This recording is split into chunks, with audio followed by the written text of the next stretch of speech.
اور جب تیرے دل میں فکر ہی نہیں ہے قیامت کے دن کی تو خدا تو بڑا مستغنی عن العباد ہے. فرماتا ہے واللہ الغنی وانتم الفقراء، کہتا میں تو بڑا بے نیاز ہوں، مجھے نہ تمہاری ضرورت، نہ تمہاری نمازوں کی، سجدوں کی، روز کسی چیز کی ضرورت نہیں. ہاں تم قدم بقدم میرے محتاج ہو، میں تمہارا محتاج ہوں. میرے دوستو قیامت کے دن کی فکر اپنے دلوں میں پیدا کرو. کیسا دن ہوگا قیامت کا؟ اللہ رب العزت قرآن کریم میں جگہ جگہ اس کے مناظر کو بیان کرتا ہوں. میں بھی آپ کے سامنے رکھتا ہوں تاکہ آپ کے دلوں میں بھی اس دن کی فکر پیدا ہو. اللہ کیا کہتا ہے؟ فرماتا ہے قیامت کو معمولی مت سمجھو. یا ایھا الناس اتقوا ربکم ان زلزلۃ الساعۃ شیء عظیم. اے ایمان والو اپنے رب سے ڈرو اور سنو قیامت کا جھٹکا بہت خطرناک چیز ہے.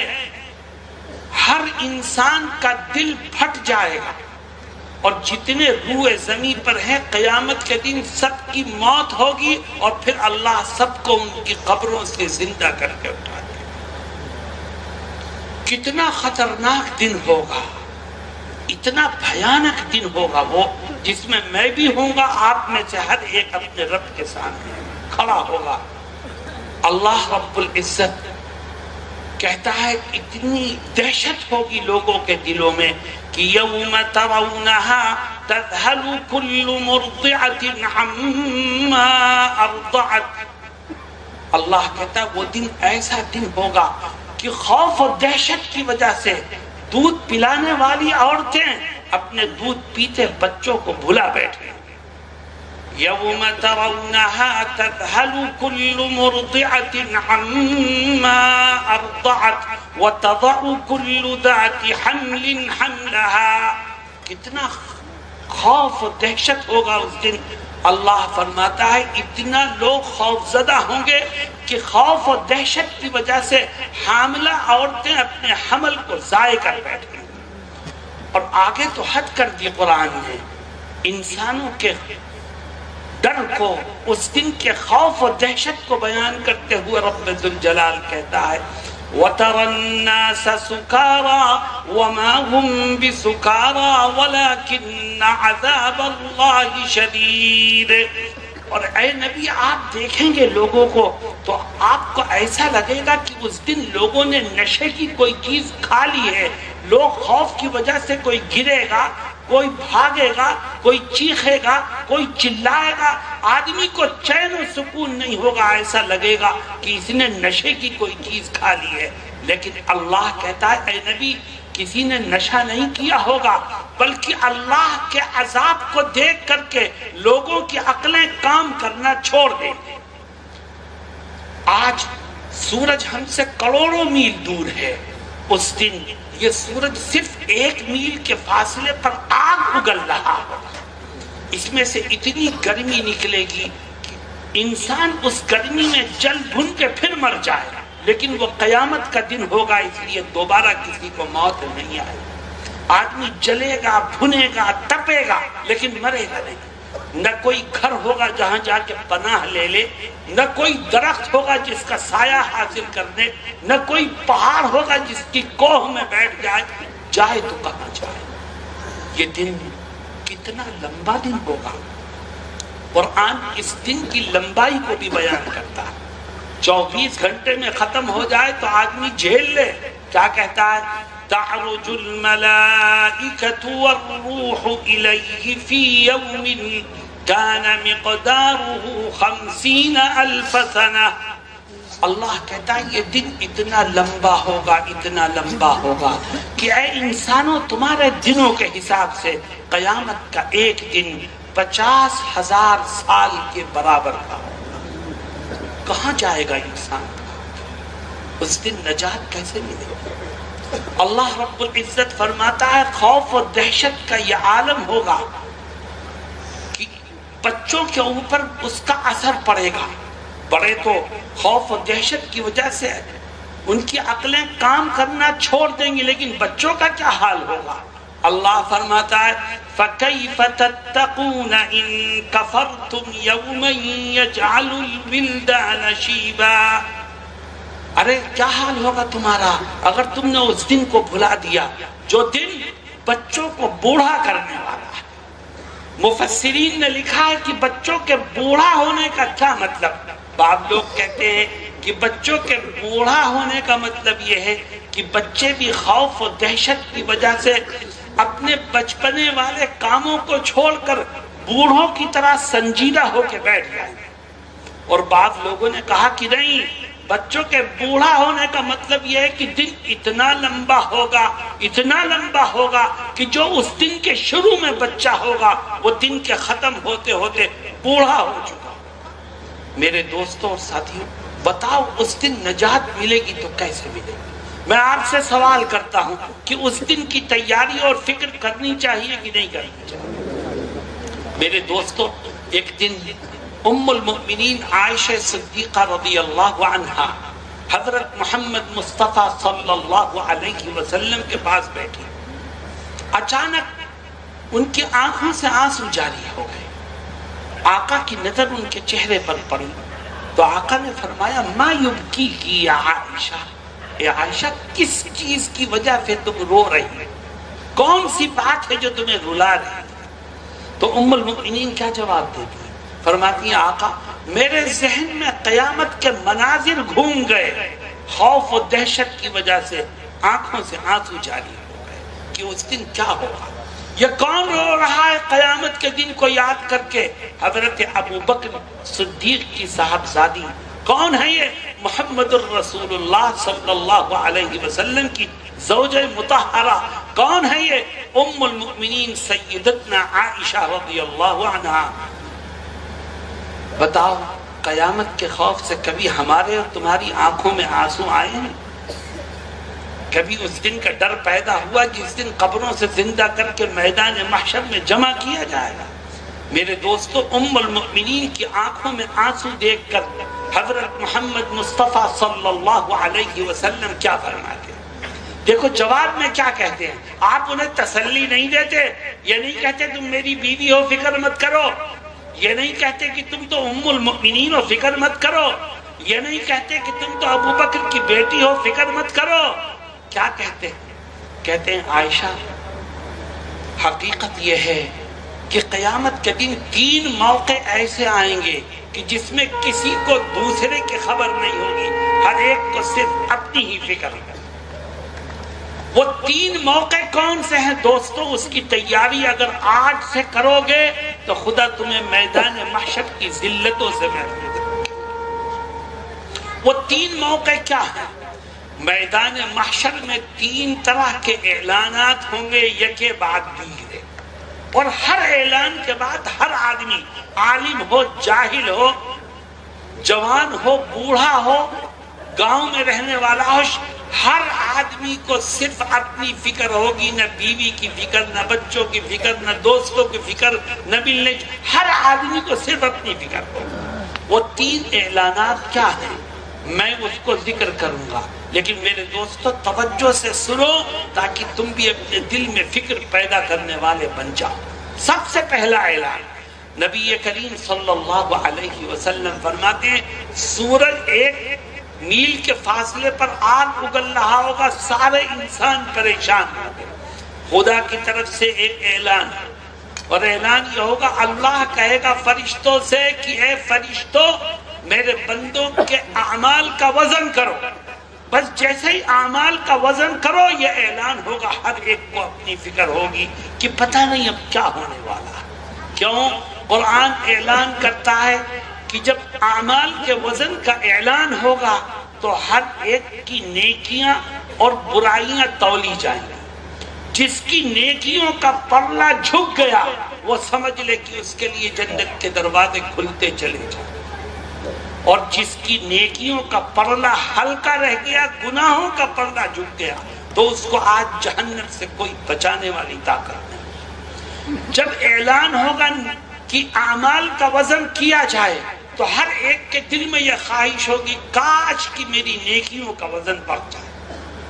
مگر میرے دوستو اس دن کی خواہش تم میں سے کسی کے کام نہیں آئے گی۔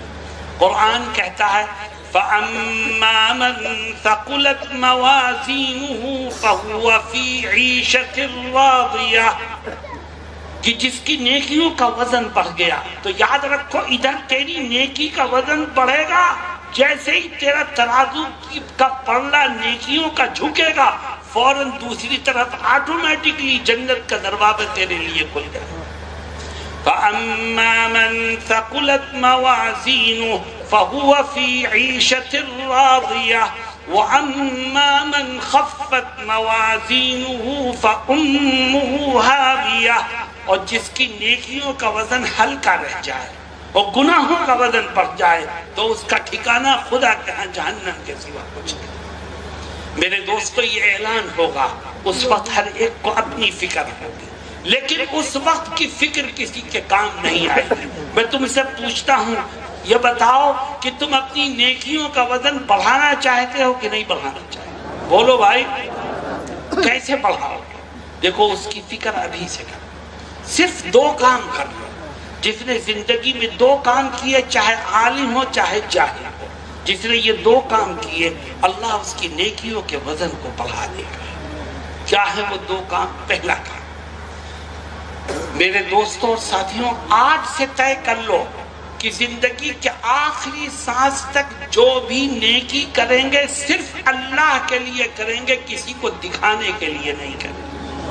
جو انسان اپنی نیکیوں کو اللہ کی رضا کے لیے انجام دے گا، اللہ اس کی نیکیوں کے وزن کو بڑھا دے گا۔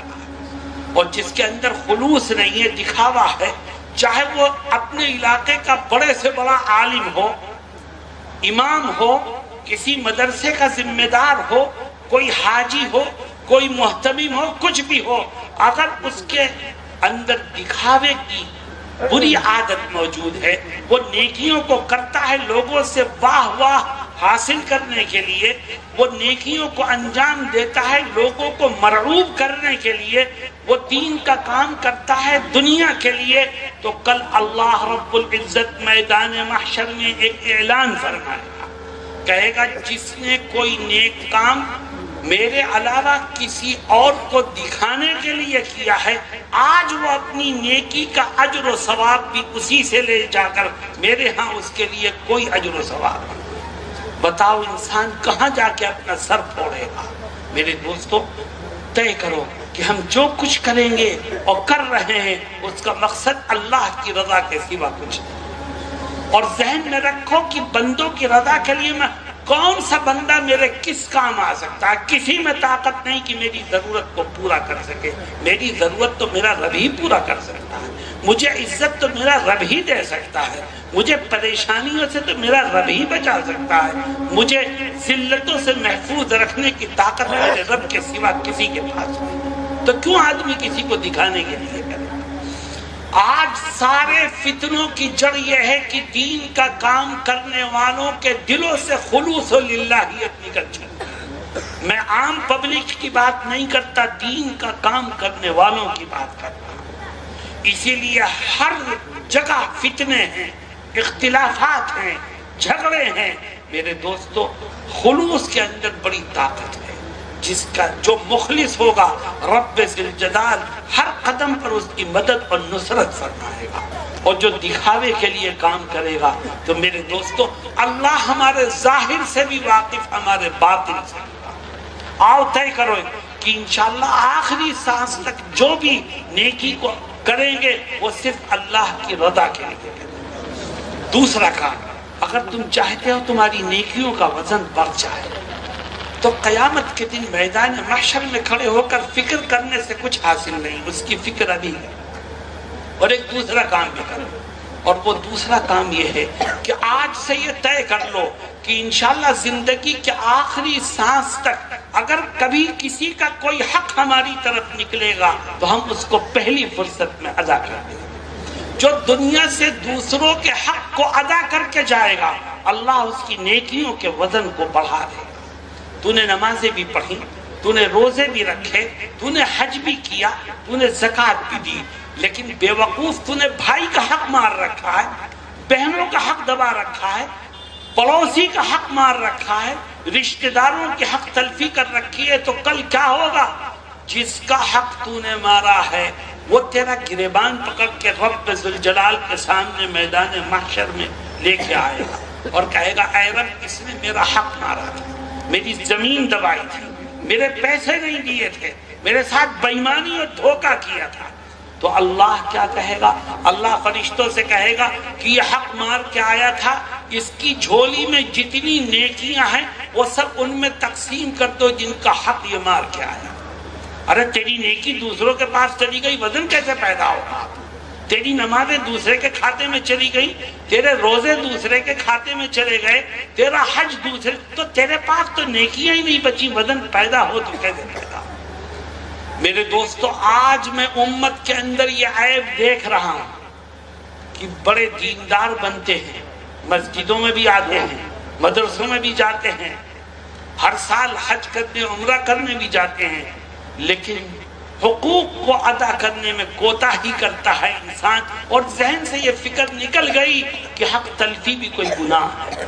یاد رکھو، حق تلفی اتنا بڑا گناہ ہے کہ کل جب اس پر پکڑ ہوگی تو انسان کی کوئی نیکی اس کے کام نہیں آئے، اور خدا کی پکڑ سے اسے کوئی چیز نہیں بچا سکے۔ میرے دوستو، 1 روپیہ کماؤ یا 1 لاکھ کماؤ، آج سے طے کرو کہ انشاءاللہ ہر قیمت پر حلال کمائیں گے، حرام سے بچیں گے، اور جس کا جو حق، جس کی جو امانت ہماری طرف نکلے گی ہم پہلی فرصت میں اس کو ادا کریں۔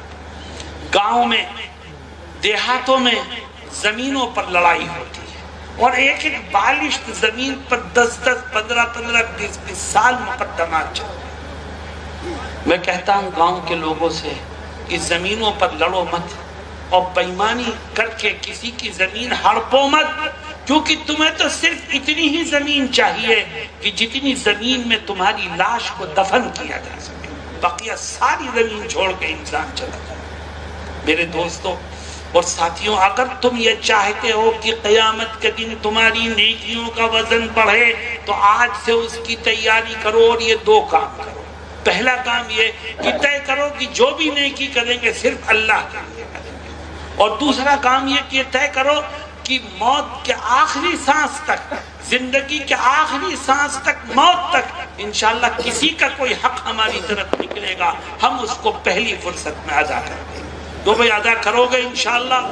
اور جتنے ساتھی یہاں بیٹھے، اگر ان میں سے کسی نے آج تک کسی کا حق دبا رکھا ہے، کسی بھی طرح سے بے ایمانی کر کے، زبردستی، دھوکہ دے کے، وہ اپنے دل میں عہد کرے کہ اے خدا میں پہلی فرصت میں اس کو ادا کر دوں۔ تو ارادہ کرے گا ادا کرنے کا تو خدا تیری مدد کرے گا، اور اگر تیرے دل میں ارادہ ہی نہیں ہے تو خدا کو تیری کوئی ضرورت نہیں۔ میرے دوستوں اور ساتھیوں، نبی کریم صلی اللہ علیہ وسلم نے پہلا اعلان ذکر کیا کہ اعمال کے وزن کا اعلان ہوگا، تو ہر ایک کو اپنی فکر دے۔ اگر اس دن کی فکر سے، پریشانی سے بچنا چاہتے ہو تو آج سے اس کی تیاری شروع کرو، اور 2 کام کرو تو خدا رب ذوالجلال تمہارے اعمال کے وزن کے وقت تمہاری عزت کی حفاظت کرے گا اور ہمیں نجات کا راستہ دکھائے گا۔ دوسرا اعلان، نبی کریم صلی اللہ علیہ وسلم فرماتے، اے عائشہ، میدان محشر میں ایک دوسرا اعلان ہے، اس وقت بھی ہر ایک کو اپنی فکر ہے۔ وہ دوسرا اعلان کیا ہوگا؟ کچھ دیر کے بعد اللہ اعلان کرے گا، فرشتوں سے کہے گا کہ نام اعمال کو تقسیم کر دو۔ بس جیسے ہی نام اعمال کو تقسیم کرو یہ اعلان ہوگا، تو ہر ایک کو اپنی فکر۔ کیوں؟ نام اعمال کچھ لوگوں کو سیدھے ہاتھ میں ملے گا اور کچھ لوگوں کو الٹے ہاتھ میں ملے گا۔ یاد رکھو، کامیاب وہ نہیں ہے جس کے پاس روپے پیسے ہوں، کامیاب وہ نہیں ہے جس کے پاس گاڑی گھوڑا گھر اور زمین جائیداد ہو، بلکہ کامیاب وہ شخص ہے جس کا نام اعمال اس کے سیدھے ہاتھ میں مل جائے۔ ہر ایک یہ چاہے گا کاش کہ میرا نام اعمال مجھے سیدھے ہاتھ میں مل جائے۔ نہ بیوی کی فکر ذہن میں آئے گی، نہ اولاد کی فکر ہوگی، نہ دوستوں کی، اپنی فکر ہوگی کہ نام اعمال کی فطرت سیدھے ہاتھ میں مل جائے۔ لیکن میرے دوستوں اس دن کی فکر کسی کے کام نہیں آئے. اگر یہ چاہتے ہو کہ نام اعمال سیدھے ہاتھ میں ملے تو اس کی تیاری آج سے ہی کر. تیاری کیسے ہوگی اس کی؟ صرف ایک کام کا، صرف ایک کام. میں تمہیں گارنٹی سے کہتا ہوں کہ رب ذوالجلال نام اعمال تمہیں سیدھے ہاتھ میں عطا فرمائے. وہ صرف ایک کام کیا ہے؟ وہ ایک کام یہ ہے کہ تم زندگی میں جب کسی بھی کام کو انجام دو تو یہ ذہن میں بٹھا کر کے اس یقین کے ساتھ اس کام کو کرو کہ آج میں جو کچھ کر رہا ہوں کل مجھ کو اس کا حساب دینا پڑے. بس اتنا کرنا. کسی چیز کو دیکھو تو اس یقین کے ساتھ کہ کل حساب دینا پڑے گا. کچھ سنو تو اس یقین کے ساتھ کہ کل حساب دینا پڑے گا. کچھ بولو تو اس یقین کے ساتھ کہ کل حساب دینا پڑے گا. کچھ پکڑو تو اس یقین کے ساتھ کہ کل حساب دینا پڑے گا. کہیں جاؤ تو اس یقین کے ساتھ کہ کل جب حساب کا یقین تمہارے دل میں بیٹھ جائے گا تو اللہ تمہیں گناہوں سے بچنے کی توفیق عطا فرمائے گا. جب حساب کا یقین دل میں بیٹھ جائے گا تو برائی کی نفرت خدا تمہارے دلوں میں بٹھا دے گا. جب حساب کا یقین دل میں بیٹھ جائے گا تو اللہ رب العزت میدان محشر کی ذلتوں اور ناکامیوں سے تمہیں بچا لے گا. آج انسان گناہ کرتا ہے، وجہ یہی ہے گناہ کرنے کی کہ اس کے ذہن اور دماغ سے حساب کا خوف اور ڈر نکل چکا. قرآن کیا کہتا ہے؟ قرآن کہتا ہے کہ میدان محشر میں کچھ لوگ وہ ہوں گے جن کا نام اعمال سیدھے ہاتھ میں ملے، اور کچھ بدنصیب وہ ہوں گے جن کا نام اعمال الٹے ہاتھ میں ملے. جس کو سیدھے ہاتھ میں مل گیا اس کا کیا عالم ہوگا؟ قرآن کہتا ہے وَأَمَّا مَنْ أُوتِيَ كِتَابَهُ بِيَمِينِهِ فَيَقُولُ هَاؤُمُ اقْرَءُوا كِتَابِيَهْ إِنِّي ظَنَنْتُ أَنِّي مُلَاقٍ حِسَابِيَهْ. قرآن کہتا ہے کہ وہ شخص جس کا نام اعمال سیدھے ہاتھ میں ملے گا وہ خوشی سے ناشتا پھرے گا. آج تو اس کے لیے جشن کا دن ہے، عید کا دن ہے. میدان محشر کے چکر لگائے گا، ہر ایک کے پاس جائے گا، کہے گا ہاؤم اقرءوا کتابیہ، دیکھو میرا نام اعمال پڑھو. میرے رب نے میرے گناہوں کو معاف کر کے میری مغفرت کا فیصلہ کر دیا. یہ پاس ہے، فرسٹ پوزیشن سے بھی پاس، فرسٹ ڈویژن سے بھی پاس. اور جو پاس ہوتا ہے وہ اپنا رزلٹ چھپا کے نہیں رکھتا، ہر ایک کو دکھاتا ہے. یہ بھی دکھائے گا ہاؤم اقرءوا کتابیہ، پڑھو میرا نام اعمال پڑھو. اور پھر کھڑے ہو کے ایک تقریر کرے گا. تقریر کا ایک جملہ رب ذوالجلال قرآن میں نقل فرماتا ہے، وہی اصل ہے اور جڑ. لوگوں سے کہے گا انی ظننت انی ملاق حسابیہ، اے لوگوں یہ نام اعمال مجھے سیدھے ہاتھ میں ملا ہے، تمہیں پتا ہے اس کی وجہ کیا تھی؟ یاد رکھو یہ نام اعمال مجھے سیدھے ہاتھ میں اس لیے ملا کہ اس کی وجہ صرف ایک ہے، اور وہ یہ ہے کہ میں نے دنیا میں جو کام بھی کیا اس یقین کے ساتھ کیا تھا کہ کل مجھ کو اپنے کیے کا حساب دینا پڑے. یہ یقین میرے دل میں تھا تو رب نے نام اعمال مجھے سیدھے ہاتھ میں عطا کیا. انی ظننت انی ملاق حسابیہ.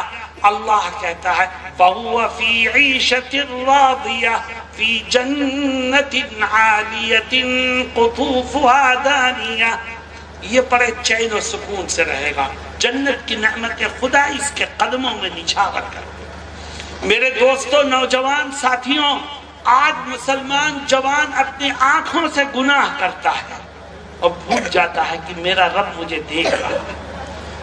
ملٹی میڈیا موبائل ہاتھ میں ہے، اس کو نیٹ سے کنیکٹ کرو، جو چاہو دیکھو، جو چاہو اس کو. پکچر دیکھتے ہو، بلو فلمیں دیکھتے ہو، گانے سنتے ہو، اور کیا کرتے ہو؟ کمرے کا دروازہ بند کرنا نہیں بھولتے اور اندر سے کنڈی بھی لگا لیتے ہیں اور بالکل اکیلے میں بیٹھ کے گناہ کرتا ہے اور یہ سوچتا ہے نہ ماں دیکھ رہی ہے، نہ باپ دیکھ رہا ہے، نہ کوئی دوست دیکھ رہا ہے، نہ گھر کا کوئی فرد دیکھ رہا ہے. لیکن تیری بھول ہے، تیرا خدا تو تجھے ہر جگہ دیکھ رہا ہے. اللہ قرآن میں کیا کہتا ہے؟ فرماتا ہے أَلَمْ تَرَ أَنَّ اللَّهَ يَعْلَمُ مَا فِي السَّمَاوَاتِ وَمَا فِي الْأَرْضِ مَا يَكُونُ مِن نَجْوَى ثَلَاثَةٍ إِلَّا هُوَ رَابِعُهُمْ وَلَا خَمْسَةٍ إِلَّا هُوَ سَادِسُهُمْ وَلَا أَدْنَى مِن ذَلِكَ وَلَا أَكْثَرَ إِلَّا هُوَ مَعَهُمْ۔ اللہ کہتا ہے اے لوگوں، رب ذوالجلال کی ذات وہ ہے جو زمین و آسمان کی ہر چیز سے واقف ہے۔ اور سنو، جہاں تم 3 آدمی بیٹھ کر چپکے چپکے باتیں کرتے ہو، وہاں تم 3 نہیں ہوتے، وہاں چوتھا تمہارا خدا بھی ہوتا ہے۔ جہاں تم 4 آدمی بیٹھ کر کانا پھوسی کرتے ہو، وہاں تم 4 نہیں ہوتے، وہاں 5واں تمہارا خدا بھی ہوتا ہے۔ اور سنو، تمہاری تعداد کم ہو یا زیادہ، ہر جگہ تمہارا خدا تمہارے ساتھ۔ تو تو نے کمرے میں بیٹھ کر جو گناہ کیا اپنے جیسے انسانوں سے تو چھپا سکتا ہے، مگر بتا اپنے رب ذوالجلال سے کیسے اسے چھپائے؟ کتنے لوگ بیٹھے ہیں جن کے چہروں پر داڑھیاں نہیں ہیں، سن لے کان کھول کے کہ جب صبح کو اٹھ کے شیشے کے سامنے کھڑے ہو کر ریزر سے اپنی داڑھی کو، نبی کی سنت کو صاف کر کے نالی میں بہانے کا ارادہ کرنا، تو یہ سوچ لینا کہ آج جو کر رہے ہو کل اس کا حساب دینا پڑے گا۔ یہ کھیل نہیں ہے۔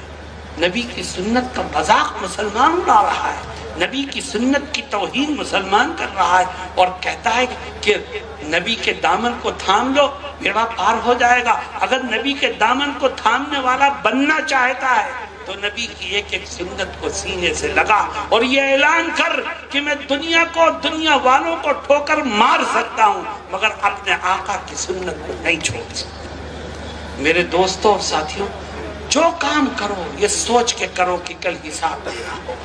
اور دیکھو، یہ آنکھیں، یہ کان، یہ ہاتھ جس سے داڑھی کو نوچ کر کے نالیوں میں بہا رہے ہو، جس سے ظلم و ستم کرتے ہو، جس کو منمانے غلط انداز سے استعمال کرتے ہو، یہ سارے اعضاء ہمارے نہیں ہیں، ان کا مالک تو رب ذوالجلال ہے۔ مالک ہم نہیں ہیں، ہمیں تو یوز کرنے کو دیا گیا ہے، مالک تو وہ ہے۔ اس لیے کل خدا ہم سے حساب لے گا۔ یہ بتا، آنکھوں سے تو نے کیا کیا دیکھا؟ یہ اللہ میری آنکھ تھی، میں جو چاہوں دیکھوں؟ نہیں، تیری آنکھ نہیں تھی، آنکھ کا مالک تو خدا ہے۔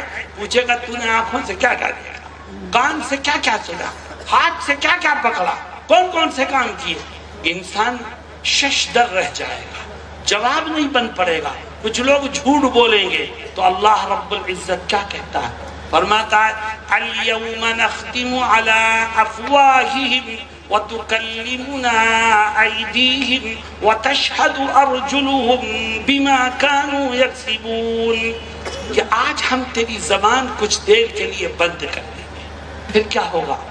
تیرے ہاتھ بولیں گے ان سے کون کون سے گناہ کیے، تیرے پیر بولیں گے ان سے کون کون سے الٹے سیدھے کام لیے، تیری آنکھیں تیرے خلاف گواہی دیں، تیرے کان بولیں گے کون کون سے گانے سنے، آنکھیں بتائیں گی کون کون سی پکچریں دیکھی، تیرے جسم کا رواں رواں تیرے خلاف گواہی۔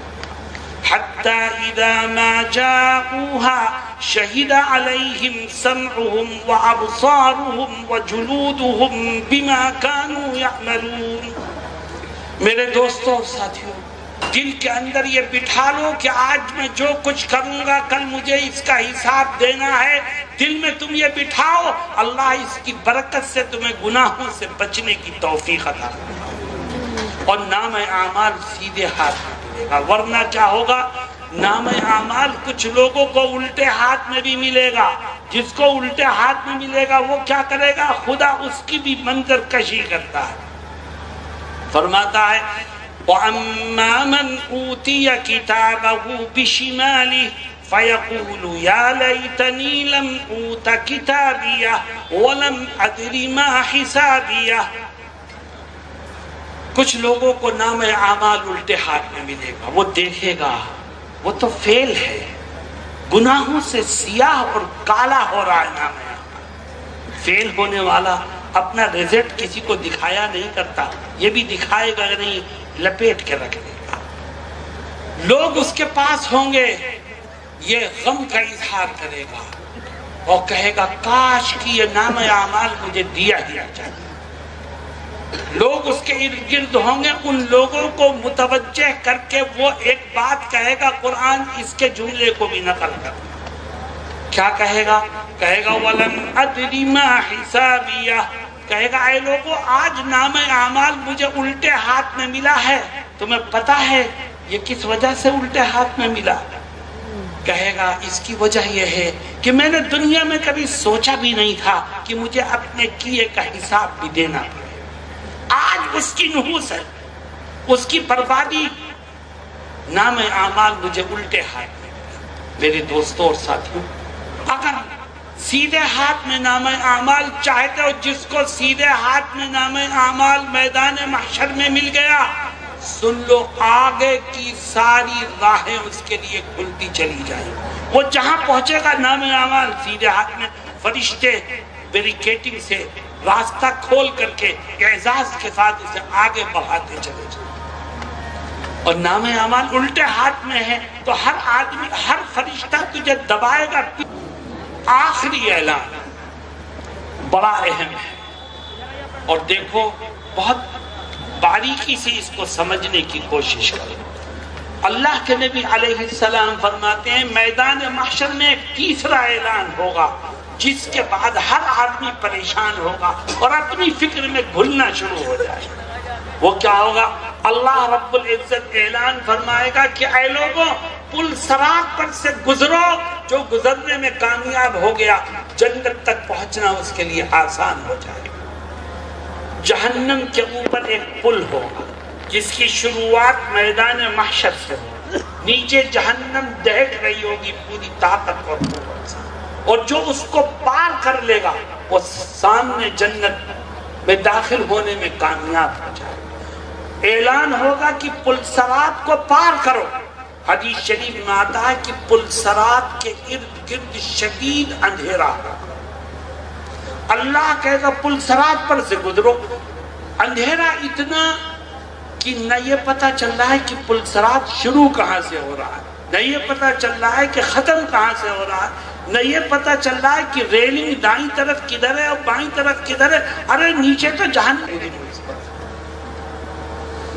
لیکن یاد رکھو اس دن مدد کیسے ہو؟ اس دن کی پریشانی کسی کے کام نہیں ہے. اس دن مدد اس شخص کی ہوگی جو اپنے ساتھ اپنا ایمان محفوظ کر کے لے جانے میں کامیاب ہو. جو دنیا سے اپنے ایمان کو محفوظ کر کے لے جانے میں کامیاب ہو گیا، اس دن اس کی مدد ہوگی. اور مدد کیسے ہوگی؟ قرآن کہتا ہے اور حدیث شریف میں اللہ کے نبی فرماتے ہیں کہ جب پل صراط پر پہنچ کر کے مومن اپنا پیر پل صراط کے قریب رکھے گا تو فوراً اس کے ایمان کا نور اس کو چاروں طرف سے گھیر لے گا، اور وہ اندھیرا نور ایمانی کی بنیاد پر چھٹتا چلا جائے گا، اور آدمی اپنے ایمان کے نور تجھے عطا نہیں ہوگا. منافق کا حال قرآن میں اسی صورت میں آگے بیان کیا جاتا ہے کہ جب ایمان والے پل صراط پر سے اپنے ایمان کی روشنی میں گزرنے لگیں گے تو پیچھے سے منافق ان کو آواز دیں گے. منافق کے پاس ایمان کا نور نہیں ہوگا، وہ پیچھے سے چلائے گا، کہے گا ارے مسلمان بھائی رک، مجھے بھی اپنے ساتھ لے جا، اب تیری روشنی سے مدد حاصل کر کے میں بھی اس پر سے گزر جا. اللہ ان دونوں کی گفتگو کو ذکر کرتا ہے. یوم یقول المنافقون والمنافقات للذین آمنوا انظرونا نقتبس من نورکم قیل ارجعوا وراءکم فالتمسوا نورا. منافق مرد اور عورتیں چلائیں گی اور کہیں گے اے مسلمانوں رکو، انتظار کرو، ہم آ رہے ہیں، ہم بھی تمہاری روشنی سے فائدہ اٹھائیں گے، تمہارے ساتھ ہم بھی گزر جائیں. مسلمان کہیں گے ہمارے ساتھ لگنے کی کوشش مت کرو، ہمارے ساتھ مت چپکو. قیل ارجعوا وراءکم فالتمسوا نورا، پیچھے جاؤ، میدان محشر میں جا کے تلاش کرو روشنی ہمارے ساتھ. اور آگے بھی اندھیرا. اب وہ چیخیں گے، چلائیں گے، اللہ رب العزت ان کی چیخ و پکار کو سنے گا تو کیا کرے گا؟ فَضُرِبَ بَيْنَهُمْ بِسُورٍ لَهُ بَابٌ بَاطِنُهُ فِيهِ الرَّحْمَةُ وَظَاهِرُهُ مِنْ قِبَلِهِ الْعَذَابُ۔ اللہ کہتا ہے جب وہ پھر شور مچائیں گے، ہمیں ساتھ لے چلو، ہم دنیا میں تمہارے ساتھ رہتے تھے، قَالُوا أَلَمْ نَكُنْ مَعَكُمْ، ارے چین و سکون اور جنت کی نعمتیں ہوں گی، اور دیوار کے بیرونی باہر کے حصے میں عذاب ہوگا، آفت ہوگی، خدا کی پکڑ ہوگی۔ میرے دوستوں اور ساتھیوں، اس دن جس کے ساتھ ایمان ہوگا خدا اس کو عافیت سے پل صراط سے گزرنے کا موقع ملے گا، موقع عطا فرمائے گا، اور جو اپنے ایمان کو ضائع کر کے جائے گا وہ منافق ہے، خدا کے ہاں میدان محشر سے گزرتے ہوئے اس کی کوئی نصرت اور مدد نہیں کی۔ کتنے لوگ یہاں بیٹھے ہیں، میں تم سے پوچھتا ہوں تم مومن ہو کہ جانا چاہتے ہو کہ نہیں؟ بولو بھائی۔ لیکن دیکھو ایک بات سن لو، آج تم نے وعدہ کیا تھا جو سنو گے اس پر عمل کرو گے۔ تم اگر مومن ہو کہ دنیا سے جانا چاہتے ہو، اپنا ایمان لے کے دنیا سے جانا چاہتے ہو، تو 4 گناہوں سے بچو، ورنہ یاد رکھو ایمان ختم ہو جائے گا اور منافقین کی فہرست میں تمہارا نام شامل ہو جائے گا۔ اور آج وہ 4 گناہ امت میں پھیل رہے ہیں۔ حضرت محمد مصطفیٰ صلی اللہ علیہ وسلم فرماتے ہیں پکا منافق کون ہے؟ جس کے اندر 4 عادتیں۔ کیا ہیں وہ 4 عادتیں؟ فرماتے ہیں اذا وعد اخلف واذا حدث كذب واذا تمن خان واذا خاصم فجر، او كما قال صلی اللہ علیہ وسلم۔ فرماتے ہیں جس کے اندر 4 عادتیں ہوں گی وہ پکا منافق ہے۔ اس کا باپ بھی مسلمان، اس کی ماں بھی مسلمان، اس کا خاندان بھی مسلمان، خاندان مسلمانوں کے قبرستان میں دفن بھی ہوا، لیکن اگر یہ 4 عادتیں ہیں تو ہو سکتا ہے میدان محشر میں اس کا شمار منافقین کی فہرست میں ہو، اس کا حشر مسلمانوں کے ساتھ۔ وہ 4 بری عادتیں کیا ہیں؟ فرماتے ہیں نماز کا گناہ ہمارے درمیان عام ہو رہا ہے کہ نہیں ہو رہا ہے؟ اللہ اکبر۔ فرماتے ہیں نبی کریم علیہ السلام جب یہ برائی عام ہوگی تو مسلمان نہیں رہے گا، منافق ہو جائے گا۔ آج سے طے کرو کہ ہم جب بھی کسی سے وعدہ کریں گے انشاءاللہ ہر قیمت پر اس کو پورا کریں۔ جس نے وعدے کو پورا کیا اس نے اپنے ایمان کو محفوظ کر دیا، اور جو ایمان کو محفوظ کرنے میں کامیاب ہوا پل صراط پر سے گزرنا اس کے لیے آسان ہے۔ دوسرا گناہ وَإِذَا حَدَّثَ كَذَبَ، فرماتے ہیں منافق کی دوسری عادت یہ ہے کہ وہ جب بھی بولتا ہے تو ہمیشہ جھوٹ بولتا ہے۔ بتاؤ مسلمان جھوٹ بول رہا ہے کہ نہیں بول رہا؟ میرے دوستوں اور ساتھیوں، تھوڑے سے نفع کے لیے آدمی جھوٹ بولتا ہے، کسی نقصان سے بچنے کے لیے جھوٹ بولتا ہے، اور یہ بھول جاتا ہے کہ نفع نقصان کا مالک تو اللہ ہے، میرا جھوٹ مجھے نقصان سے بچا نہیں سکتا، میرا جھوٹ مجھے فائدہ دلا نہیں سکتا۔ آج سے طے کرو کہ انشاءاللہ جب بھی بولیں گے تو ہمیشہ سچ بولیں۔ تو بھائی عمل کرو گے اس پر؟ جھوٹ کی نفرت دل میں بٹھاؤ کہ جھوٹ بولو گے تو کل پل صراط پر سے گزرتے ہوئے ایمان کا نور تمہارے کام نہیں آ سکے گا، تو پھر کسی اور سے نور مانگو گے۔ دیکھو قرآن کہتا ہے جس سے مانگو گے چاہے وہ تمہارا باپ ہی کیوں نہ ہو، کوئی تمہاری اس وقت مدد نہیں کرے۔ چوتھا گناہ جو منافقین میں کا ہے اور مسلمانوں میں عام ہو رہا ہے، وَإِذَا اؤْتُمِنَ خَانَ، کہ منافق وہ ہے کہ جب اس کے پاس کسی کی امانت ہو تو امانت ادا کرنے کے بجائے اس میں خیانت کرے۔ اور آج مسلمان خیانت کر رہا ہے۔ مسلمان کی نشانی یہ تھی کہ اگر کسی کی امانت اس کے پاس ہے تو جس کاغذ میں وہ لپٹی ہوئی تھی 10 سال کے بعد واپس کرتا تو اسی کاغذ میں لپٹی بھی ملا تھا۔ کیا آج اس پر عمل ہو رہا ہے؟ میرے دوستو خوف خدا نکل چکا ہے۔ یہ منافق کیا جس نے امانت میں خیانت کی، میدان محشر میں اس کے ایمان کا نور اس کے سینے سے نکل گیا، اور پل صراط پر سے گزرتے ہوئے اس کو خدا کی مدد سے محروم قرار دے دیا جائے۔ آج وعدہ کرو، طے کرو کہ زندگی کے آخری سانس تک انشاءاللہ کبھی کسی کی امانت میں، کسی کے حق میں کوتاہی نہیں کرے۔ آخری چیز فرمایا کہ منافق کی ایک اور علامت ہے، اور وہ کیا ہے؟ وَإِذَا خَاصَمَ فَجَرَ، کہ منافق کی عادت یہ ہے کہ جب اس کا کسی سے جھگڑا ہوتا ہے، دیکھو جھگڑا تو ہو سکتا ہے، گھروں میں جھگڑا ہو جاتا ہے، محلوں، اور آج کل تو مسجدوں میں جھگڑے ہو رہے ہیں، لیکن منافق کی علامت یہ ہے کہ جیسے کسی سے جھگڑا ہو فوراً ماں بہن کی گالیاں شروع کر دیتا ہے۔ فرماتے جو ماں بہن کی گالیاں دے، جھگڑا ہونے پر فوراً گالم گلوچ پر اتر آئے، سمجھ لو وہ منافق ہے۔ خدا میدان محشر میں ایمان کے نور سے اس کو محروم کر۔ بتاؤ آج یہ گناہ مسلمانوں میں عام ہو رہا ہے کہ نہیں؟